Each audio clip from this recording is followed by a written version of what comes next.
Hello friends, परीक्षा धाम में आप सभी का स्वागत है।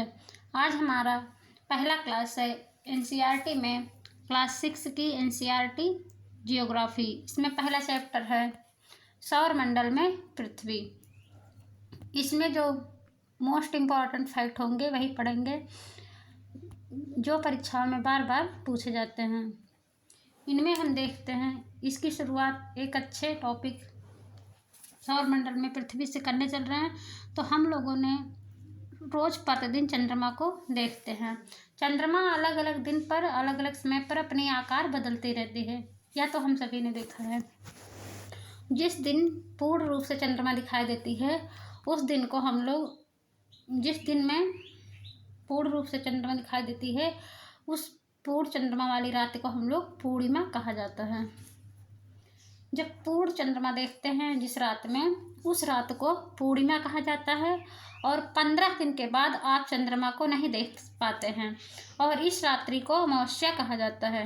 जब हम लोग चंद्रमा को पूरी तरीके से पूर्ण चंद्रमा देखते हैं एक गोल आकार वाला, तो उस रात को पूर्णिमा रात। और उसके 15 दिन बाद जब हम चंद्रमा को बिल्कुल नहीं देख पाते हैं, चंद्रमा आकाश में नहीं दिखाई देता है, तो उस रात्रि को अमावस्या रात्रि होती है।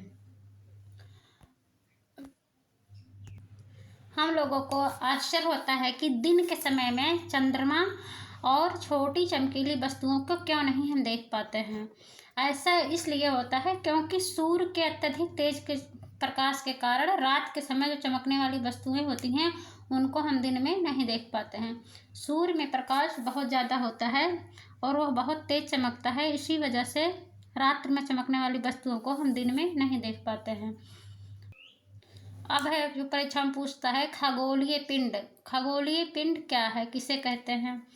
तो सूर्य, चंद्रमा और वह सभी वस्तुएं जो रात के समय आसमान में चमकती हैं उनको हम खगोलीय पिंड कहते हैं। खगोलीय पिंड क्या होता है? सूर्य, चंद्रमा और वह सभी वस्तु जो रात के समय में आसमान में हम चमकते हुए देखते हैं खगोलीय पिंड कहलाते हैं। कुछ खगोलीय पिंड कैसे होते हैं? बड़े आकार के और गर्म होते हैं। कुछ खगोलीय पिंड बड़े आकार के और गर्म होते हैं और एक गैसों से बने होते हैं। खगोलीय पिंड उनमें से जो कुछ होते हैं वो बड़े आकार के और गर्म होते हैं और एक गैसों से बने होते हैं, और इनमें स्वयं की ऊष्मा और प्रकाश होता है और बड़ी मात्रा में इसे उत्सर्जित करते हैं ऊष्मा और प्रकाश को। ये खगोलीय पिंड जो गर्म, बड़े आकार के और गैसों से बने होते हैं, इनमें स्वयं की ऊष्मा और प्रकाश होता है, इनको तारा कहा जाता है। जैसे कि सूर्य। सूर्य क्या है? एक तारा है, क्योंकि यह गैस से बना हुआ है और यह बहुत गर्म तारा है। इसमें स्वयं की ऊष्मा और प्रकाश भी होता है। तो सूर्य क्या है? एक तारा है। अगला देखते हैं, रात के समय जब चमकते हुए अनगिनत तारे सूर्य के समान ही हैं। रात के समय जो बहुत सारे आकाश में टिमटिमाते तारे दिख रहे हैं, ये सारे क्या हैं? सूर्य के समान ही हैं, लेकिन हम लोग इनको बहुत छोटा देख पाते हैं। इसका कारण यह है कि सूर्य हमारे पृथ्वी के बहुत पास है, इसलिए सूर्य हमको बड़ा और बहुत चमकीला दिखाई देता है। लेकिन अन्य तारे जो हैं इनकी दूरी पृथ्वी से बहुत ज़्यादा है, इसलिए हम इनकी ऊष्मा और प्रकाश को उतने अच्छे से नहीं महसूस कर पाते हैं जितने अच्छे से सूर्य के ऊष्मा प्रकाश को महसूस करते हैं। आपने ध्यान दिया होगा कि अत्यधिक ऊंचाई पर अगर हवाई जहाज उड़ रहा है तो वह बहुत छोटा दिखाई देता है। रियल में वह उतना छोटा नहीं होता है। वैसे ही जितनी दूरी पर जो वस्तुएं होंगी वह उतनी छोटी दिखाई देंगी। रात्रि में आसमान को देखते समय आप तारों के विभिन्न समूह द्वारा बनाई गई विविध आकृतियों को देख सकते हैं। जैसे ये सारे तारे हैं तो ये एक आकृति बनाते हैं। इसमें कितने तारे हैं? 2, 4, 6, 7 तारे हैं, तो ये एक आकृति बनाए हैं, इनका नाम रख दिया गया सप्तऋषि। तो वैसे ही रात में जो तारों के विभिन्न समूह द्वारा आकृतियां बनाई जाती हैं उनको नक्षत्र मंडल कहा जाता है। नक्षत्र मंडल क्या है? तारों के समूह द्वारा बनाई गई आकृतियां। अर्सा मेजर और बिग बियर ये दोनों भी नक्षत्र मंडल हैं और बहुत आसानी से पहचान में आने वाला नक्षत्र मंडल स्मॉल बियर या सप्तऋषि है, जो हम लोग देखे हैं 7 तारों का समूह। यह 7 तारे एक साथ हमेशा रहते हैं और इनको इसलिए सप्तऋषि कहा जाता है। ये सप्तऋषि एक बड़े नक्षत्र मंडल अर्सा मेजर जो है इसी के भाग हैं। प्राचीन काल में लोग रात्रि समय में दिशा कैसे पता करते थे कि हम किस दिशा में चल रहे हैं? तो यह आकाश में एक तारा होता है जिसको ध्रुव तारा कहते हैं। यह हमेशा उत्तर दिशा को बताता है, यह उत्तर दिशा में ही दिखाई देता है। तो इसी तारे को देखकर लोग प्राचीन समय में दिशा का निर्धारण करते थे कि किस दिशा में हमको जाना है, किस दिशा में सही चल रहे हैं या गलत चल रहे हैं। तो ध्रुव तारा हमेशा उत्तर दिशा में ही एक स्थान पर स्थित होता है। कुछ खगोलीय पिंड में अपना प्रकाश और ऊष्मा नहीं होती हैं। जिन खगोलीय पिंड में प्रकाश ऊष्मा होती थी उनको तारा कहा जाता है, और जिन खगोलीय पिंड में स्वयं की प्रकाश और ऊष्मा नहीं होती और वो तारों के प्रकाश से प्रकाशित होते हैं उनको ग्रह कहा जाता है। ऐसे पिंड क्या कहलाते हैं? ग्रह कहलाते हैं, जिसमें ऊष्मा और प्रकाश नहीं है। ग्रह अंग्रेजी में प्लैनेट कहते हैं, ग्रह को अंग्रेजी में प्लैनेट कहते हैं। और प्लैनेट शब्द ग्रीक भाषा के प्लेंटाई शब्द से बना है। प्लैनेट शब्द ग्रीक भाषा के प्लेंटाई शब्द से बना है। इसका अर्थ होता है परिभ्रमक या चारों ओर घूमने वाला। प्लैनेट ग्रीक के प्लेंटाई शब्द से बना है। प्लेंटाई का अर्थ होता है परिभ्रमक या चारों ओर घूमने वाला। पृथ्वी जिस पर हम रहते हैं यह भी एक ग्रह है और अपना संपूर्ण प्रकाश यह संपूर्ण प्रकाश और ऊष्मा सूर्य से ही प्राप्त करती है। पृथ्वी के सबसे नजदीक का तारा सूर्य है। पृथ्वी के सबसे नजदीक का तारा सूर्य है, इसलिए पृथ्वी को बहुत अधिक दूरी से जैसे चंद्रमा से देखने पर यह चंद्रमा की तरह चमकती हुई प्रतीत होगी। पृथ्वी के सबसे नजदीक का तारा क्या है? सूर्य है, इसलिए प्रकाश और ऊष्मा दोनों सूर्य से ही प्राप्त करती है। और पृथ्वी को अगर बहुत दूरी से देखेंगे तो यह भी चंद्रमा की भांति दिखाई देगी, अगर चंद्रमा से देखेंगे तो। कुछ रोचक तथ्य दिया गया है। बृहस्पति, शनि और यूरेनस ग्रह 3 ग्रह ऐसे हैं जिनके चारों ओर छल्ले पाए जाते हैं, और ये छल्ले विभिन्न पदार्थों के असंख्य छोटे छोटे पिंडों से बनी पट्टियों से बने हैं। पृथ्वी से इन छल्लों को दूरबीन की सहायता से हम देख सकते हैं। जो बृहस्पति, शनि और यूरेनस की ओर छल्ले पाए गए हैं इनको दूरबीन से हम पृथ्वी से देख सकते हैं। हम देख लेते हैं ग्रह और तारों के बारे में। जैसे ये हमारा सूर्य क्या है? तारा है। इसके चारों ओर ग्रह पाए जाते हैं, यह सूर्य की परिक्रमा का लगाते हैं। सबसे नजदीक का ग्रह बुध है। बुध के बाद शुक्र, शुक्र के बाद पृथ्वी, पृथ्वी के बाद मंगल। इन चारों ग्रहों को आंतरिक ग्रह कहा जाता है। जो बुध, शुक्र, पृथ्वी, मंगल, ये 4 ग्रह सूर्य के जो सबसे पास स्थित हैं ये चट्टानों के बने होते हैं और इनको आंतरिक ग्रह कहा जाता है। ये बीच में एक क्षुद्र ग्रह की पट्टी पाई जाती है। मंगल और बृहस्पति ग्रह के बीच क्षुद्र ग्रह की पट्टी पाई जाती है, इनको क्षुद्र ग्रह कहा जाता है। इसके बाद जो ग्रह होते हैं, क्षुद्र ग्रह के बाद के ग्रहों को बाह्य ग्रह या गैसीय ग्रह कहा जाता है। इनमें है बृहस्पति, शनि, यूरेनस और नेपच्यून। ये ग्रह गैस और तरल पदार्थों से बने होते हैं।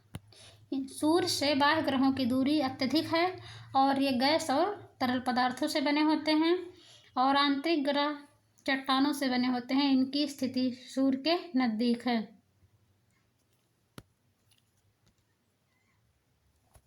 अगला है कि आसमान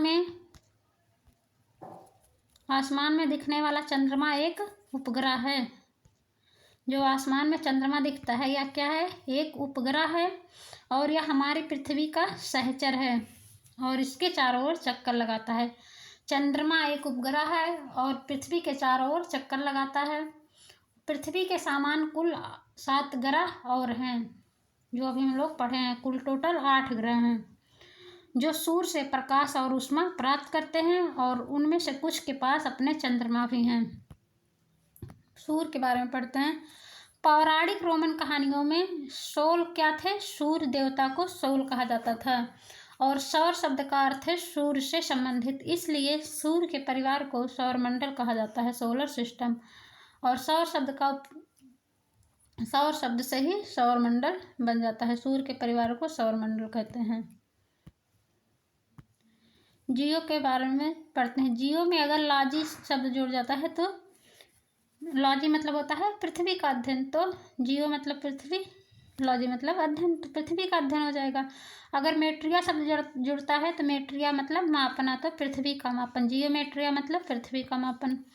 ऑयड शब्द जुड़ता है तो जियोआयड मतलब पृथ्वी के आकार के अनुरूप जियोआयड होगा। जियोमेट्री पृथ्वी का मापन, जियोलॉजी या पृथ्वी का अध्ययन। रात्र में आसमान को देखकर मनुष्य हमेशा से मोहित हुआ। खगोलीय पिंडों और उनकी गति के संबंध में अध्ययन करने वालों को खगोल शास्त्री कहा जाता है। खगोल शास्त्री किसे कहते हैं? जो खगोलीय पिंड और उनके गति के संबंध में अध्ययन करते हैं उनको खगोल शास्त्री कहा जाते हैं।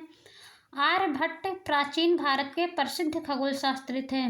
आज विश्व के सभी भागों में खगोलविद ब्रह्मांडों के रहस्य को खोजने में लगे हुए हैं। प्राचीन भारत के प्रसिद्ध खगोल शास्त्री कौन थे? आर्यभट्ट। अगला देखते हैं सौरमंडल। सौरमंडल सूर्य, 8 ग्रह, उपग्रह और अन्य खगोलीय पिंडों जैसे क्षुद्र ग्रह और उल्का पिंड मिलकर सौरमंडल का निर्माण करते हैं।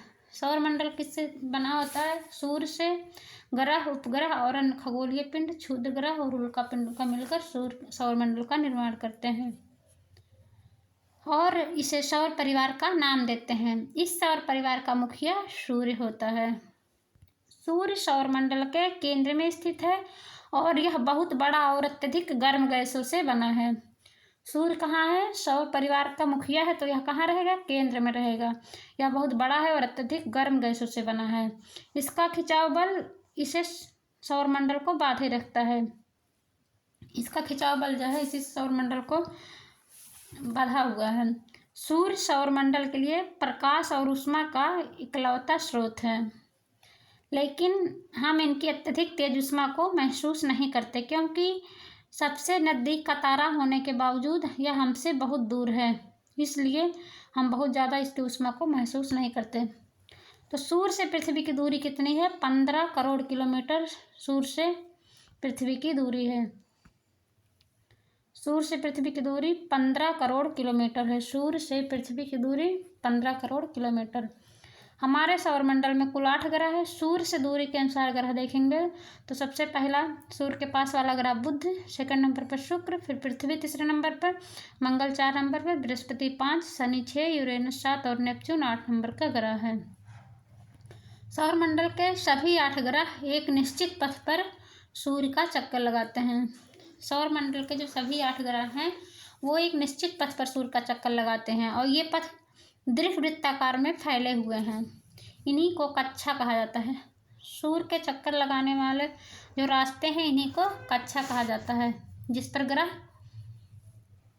परिक्रमा करते हैं, चारों ओर सूर्य का चक्कर लगाते हैं। बुध सूर्य के सबसे नज़दीक है और अपनी कक्षा में सूर्य के चारों ओर एक चक्कर लगाने में इसे केवल 88 दिन लगता है। या सूर्य के सबसे पास होने के कारण केवल 88 दिन में सूर्य का एक चक्कर या एक परिक्रमा पूरी कर लेता है। और शुक्र को पृथ्वी का जुड़वा ग्रह कहा जाता है क्योंकि इसका आकार और आकृति लगभग पृथ्वी के समान ही है, इसलिए शुक्र को पृथ्वी का जुड़वा ग्रह। अभी तक प्लूटो को भी एक ग्रह माना जाता था, लेकिन 2006 में इसको ग्रह की श्रेणी से बाहर कर दिया गया और बौना ग्रह की संज्ञा दी गई।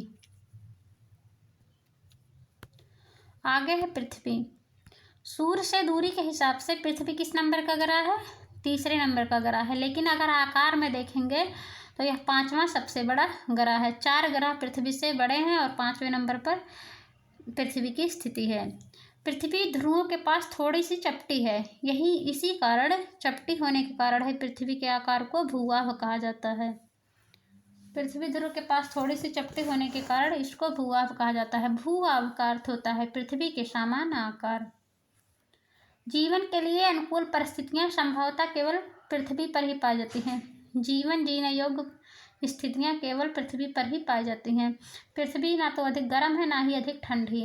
यहाँ पानी और वायु दोनों उपस्थित हैं और जीवन के लिए आवश्यक चीज़ें हैं।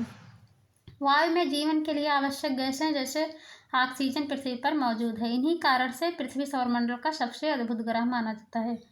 ऑक्सीजन, जल, इन सब की उपस्थिति के कारण पृथ्वी सौरमंडल का अद्भुत ग्रह है। अंतरिक्ष से देखने पर पृथ्वी नीले रंग की दिखाई देती है क्योंकि इसका 2/3 सतह पानी से पृथ्वी का ढका हुआ है, इसीलिए इसे नीला ग्रह भी कहा जाता है। चंद्रमा के बारे में पढ़ते हैं। हमारी पृथ्वी के पास केवल एक उपग्रह है और उसका क्या नाम है? चंद्रमा। इसका व्यास पृथ्वी के व्यास का 1/4 है और यह इतना बड़ा इसलिए दिखाई देता है क्योंकि हमारे ग्रह से अन्य खगोलीय पिंडों की अपेक्षा यह नज़दीक है। यह हमसे लगभग 3,84,400 किलोमीटर दूर है। चंद्रमा 3,84,400 किलोमीटर हमसे दूर है। पृथ्वी की दूरी सूर्य से 15 करोड़ किलोमीटर थी। रोचक तथ्य में दिया है, नील आर्मस्ट्रांग पहले व्यक्ति थे जिन्होंने 21 जुलाई 1969 पर चंद्रमा की सतह पर अपना कदम रखा था। क्या आप जानते हैं कि प्रकाश की गति कितनी है? प्रकाश की गति 3 लाख किलोमीटर प्रति सेकंड है। प्रकाश की गति 3 लाख किलोमीटर प्रति सेकंड है। इसी गति के बावजूद सूर्य के प्रकाश को पृथ्वी तक पहुंचने में लगभग 8 मिनट का समय लगता है।